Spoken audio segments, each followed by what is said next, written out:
Bonjour, bonjour, c'est Marwan avec vous. Je suis certifié Windows Server 2012 et SQL Server 2012. Alors, bien sûr, aujourd'hui, on va continuer notre formation sur Windows Server et on va parler des VSS ou ce qu'on appelle les clichés instantanés et les quotas NTFS. Souvenez-vous, la dernière fois, quand j'ai présenté en fait la configuration des fichiers et accès au partage, la dernière vidéo, on avait parlé des permissions NTFS. Chose très importante à savoir, comment créer une permission NTFS, une autorisation, pardon, et bien sûr, comment créer le partage d'abord, configuration des permissions de partage, puis on fait les permissions NTFS, et on a vu c'est quoi l'ABE. L'accès basé sur l'énumération, tout simplement, c'est juste les personnes qui ont le droit d'accéder à certains fichiers et qui n'ont et ils n'ont pas la visibilité à voir d'autres fichiers ou ils n'ont pas le droit d'accès, tout simplement. Donc, quand ils n'ont pas le droit d'accès à accéder à un dossier qui est partagé, donc ils n'ont pas de visibilité dessus, tout simplement, c'est ça la BE. Et bien sûr, les protocoles utilisés pour les machines Windows, c'est les protocoles de partage, c'est le SMB. Par contre, si on a des machines Linux, on a besoin de créer des partages dessus ou bien on a besoin de partager des informations pour des machines des clients Linux, on peut créer un protocole qu'on appelle le protocole NFS. Tout cela, donc on l'a vu lors de la vidéo précédente. Maintenant, on va voir configurer les services de clichés instantanés, ce qu'on appelle en anglais le VSS. Donc, service de clichés instantanés, c'est-à-dire qu'on prend un cliché instantané à un certain moment d'un fichier, de sorte à ce que si on a une perte de données, on peut récupérer la version précédente. Donc, on va faire un exemple, bien sûr, tout de suite dessus. Et bien sûr, on va voir les quotas NTFS. Voilà, tout simplement, donc c'est assez rapidement. Donc, je vais commencer par donc travailler sur une machine virtuelle. Donc, pardon. Voilà, donc je prends ma machine virtuelle, la machine A, qui est ma machine virtuelle, et je vais me connecter dessus.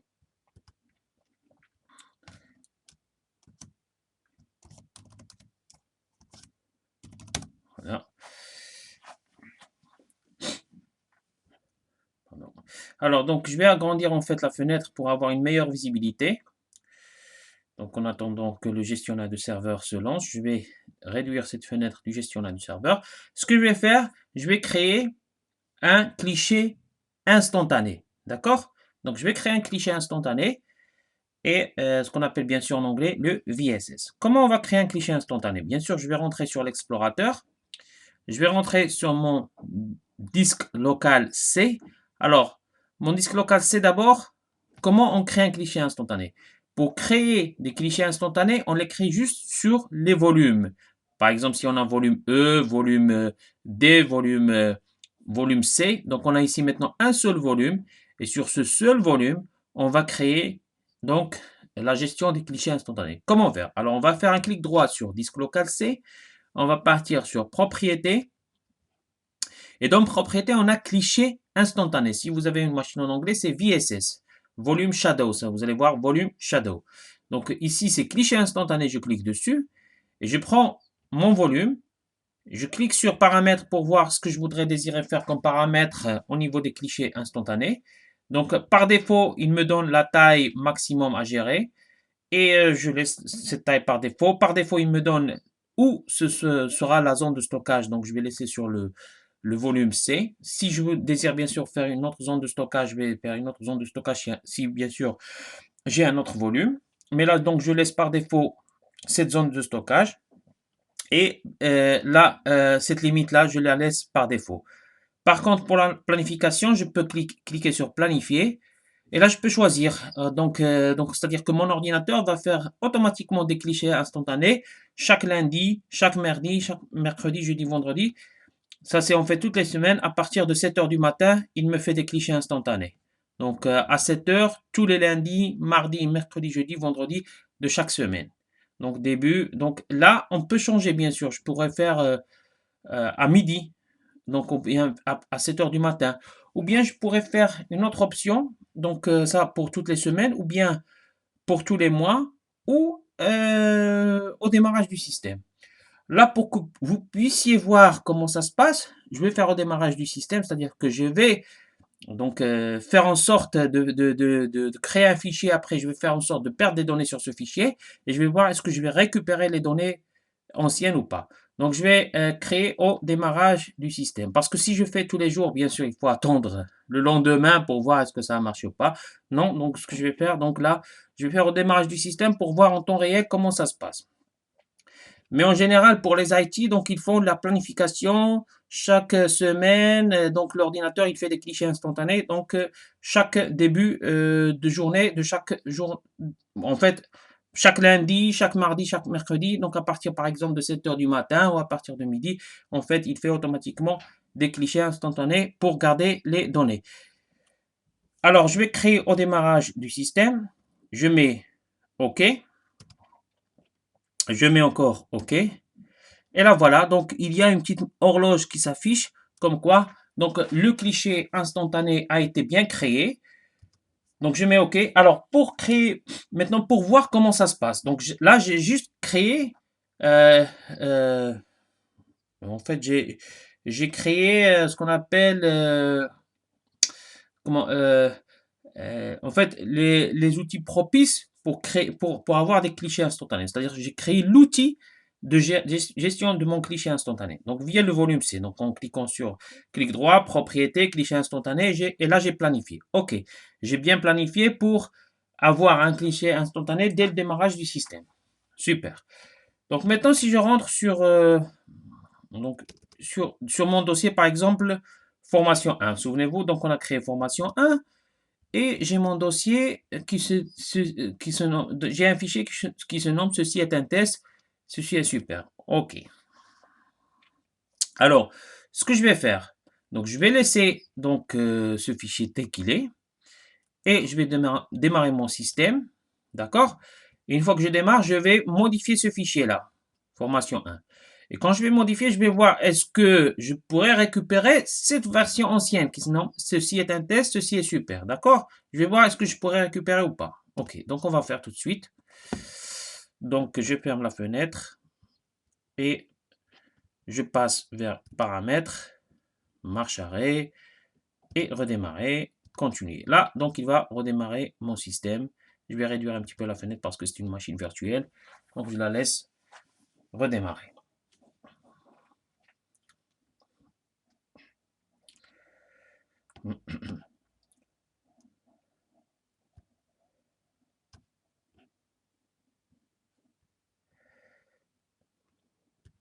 Donc ça prend un petit peu de temps. Voilà. Donc là, ma machine virtuelle, je vais encore accéder à ma machine virtuelle.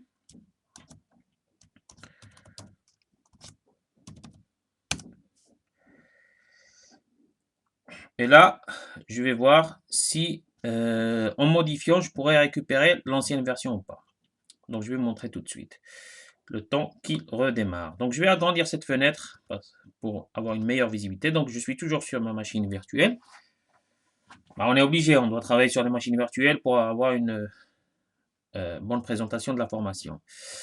Bien sûr, après, dans les prochaines séries de formations, je vais vous montrer la virtualisation. Là, donc, mon gestionnaire de serveur a démarré. OK, donc je passe vers l'explorateur et je passe vers formation 1. Donc, dans formation 1, j'ai toujours ceci est un test, ceci est super. Supposons que j'ai supprimé les données par mégarde. Erreur fatale, je vais mettre par exemple fichier enregistré. D'accord. Là, j'ai enregistré. Là, supposons que là maintenant j'ai enregistré. Et si par exemple, mon patron me demande où est le fichier qui se trouve sur le dossier formation 1. J'ouvre ce fichier, je trouve erreur fatale. Ou bien j'ai supprimé les données. Catastrophe. Qu'est-ce que je dois faire? Ah, je me souviens que j'ai créé quoi? J'ai créé les clichés instantanés. Alors, je vais récupérer les données tout de suite. Comment récupérer les données? Tout simplement en faisant un clic droit sur mon dossier formation 1, en passant vers propriété, et là je vois l'onglet version précédente. Donc je passe vers version précédente. J'ai ma version précédente. Je peux ouvrir pour voir est-ce que j'ai ma version précédente, effectivement. Voilà. Ceci est un test, ceci est super. C'était ma version précédente, effectivement. D'accord? Et je mets restaurer, restaurer. la version précédente du dossier a été correctement restaurée. Je mets OK. OK. Et là, si je reviens vers mon dossier, mon patron me demande où se trouve le fichier qu'on a dans dossier formation 1. Est-ce qu'on a le fichier? Effectivement, le fichier a été restauré. Ceci est un test, ceci est super, parce qu'on a déjà appliqué le cliché instantané. Vous voyez, donc c'est très simple. Donc le cliché instantané, on peut le planifier chaque jour pour avoir une automatisation des clichés, pour ne pas perdre les données importantes. D'accord? Voilà. Euh, Autre chose, donc on va parler des quotas NTFS. C'est quoi le quota NTFS? Tout simplement, c'est juste pour mieux gérer notre volume, pour mieux gérer notre volume, c'est-à-dire optimiser le stockage de notre volume. C'est-à-dire si on a dans notre volume C, on clique sur propriété et on a quota. Ici, voilà. Donc ça, c'est le quota NTFS. Le quota, c'est quoi? Tout simplement, activer la gestion des quotas. Tout simplement, on peut gérer notre volume pour avoir, par exemple, des stockages limités. Donc, limiter l'espace disque pour chaque utilisateur, pour chaque volume, en fait, pour chaque fichier. Donc, sélectionner la limite de quota par défaut pour les nouveaux utilisateurs sur ce volume. C'est-à-dire, si on a un utilisateur Mario, par exemple, je vais lui donner un quota à ne pas dépasser. C'est-à-dire, s'il a des stockages à faire, par exemple, un nombre de fichiers à faire, un nombre de tailles à ne pas dépasser, ben Mario, il ne va pas dépasser ce nombre maximum qui lui est autorisé via les quotas, tout simplement. D'accord? Et après, on applique sur appliquer, OK, et tout simplement. Donc, pour chaque utilisateur, on peut gérer les quotas. On peut, par exemple, pour l'utilisateur Mario, on lui donne telle taille de fichier à stocker. Pour l'autre utilisateur Marwan, on lui donne telle et telle taille de fichier à stocker, et ainsi de suite. C'est pour mieux gérer notre espace de stockage, tout simplement. Les quotas NTFS. Voilà, donc bien sûr, je sors de ma machine virtuelle. Et je suis maintenant là pour vous demander quelques questions. Alors, les questions qu'on va se poser là tout de suite rapidement, c'est quel est le maximum de clichés instantanés qu'on peut utiliser pour chaque volume? Alors, sachez que, bien sûr, on peut utiliser les clichés instantanés, mais pour chaque volume, par exemple, pour le volume C qu'on a vu tout à l'heure, le maximum qui est autorisé, c'est 64. Donc, 64 clichés instantanés. Au-delà, on ne peut plus gérer les clichés instantanés. Donc, à faire très attention dessus. Donc, c'est quoi le quota NTFS? Donc, le quota NTFS, tout simplement, ça permet de mieux gérer le volume et d'optimiser le stockage de dossiers et de fichiers pour chaque utilisateur. Donc, ce qu'on appelle le quota. Hein. C'est comme dans les médias, on appelle les quotas. Voilà, donc ça, c'est quota NTFS. Pour chaque utilisateur, on a un espace dédié de stockage. Si on a le droit de lecture sur un dossier et qu'on aura exactement les mêmes droits, est-ce qu'on aura exactement les mêmes droits de lecture pour le sous-dossier? Eh bien oui, donc, ce qu'on appelle, c'est le principe de l'héritage. C'est-à-dire que on a, je vous reviens tout de suite, on a par exemple le dossier formation, ben, le sous-dossier ou bien le fichier qui existe dans le dossier formation, c'est-à-dire formation Windows par exemple là, il a les mêmes droits d'accès. C'est-à-dire si on donne les droits d'accès de lecture et d'écriture à l'utilisateur Mario pour le dossier formation, et bien, tout ce qui se trouve au-dessous du dossier formation, l'utilisateur Mario, il va avoir les mêmes droits de lecture et écriture. Sauf si, bien sûr, on attribue manuellement les accès pour l'utilisateur Mario. Mais par contre, le principe de l'héritage, c'est ça. Donc, tout sous-dossier qui se trouve dans un dossier pair, tous les sous-dossiers vont avoir les mêmes droits d'accès qui ont été autorisés au premier dossier d'origine, ce qu'on appelle le principe d'héritage. Voilà, tout simplement. Donc, voilà, donc on a vu c'est quoi les clichés instantanés, c'est quoi les quotas NTFS, on a vu les permissions NTFS, souvenez-vous donc, on a tout vu dans cette formation de configuration fichier et accès au partage. On a vu la création et la configuration d'un partage, comment on fait le partage, comment on donne des permissions de partage et permissions NTFS. Donc, on a vu le protocole SMB et NFS. On a vu l'énumération basée sur l'accès, l'ABE, c'est-à-dire que c'est tout simplement l'ABE. Il ne faut pas se casser trop la tête. Les utilisateurs qui n'ont pas accès à des dossiers spécifiques n'ont pas la visibilité dessus, même si les dossiers sont partagés. Donc, on a vu c'est quoi un cliché instantané et comment le configurer. Donc, ce qu'on appelle en anglais le VSS. Et tout simplement, on a vu rapidement c'est quoi un quota NTFS. Donc, via un volume, propriété, quota, l'onglet quota, et dans l'onglet quota, on gère les quotas pour chaque utilisateur.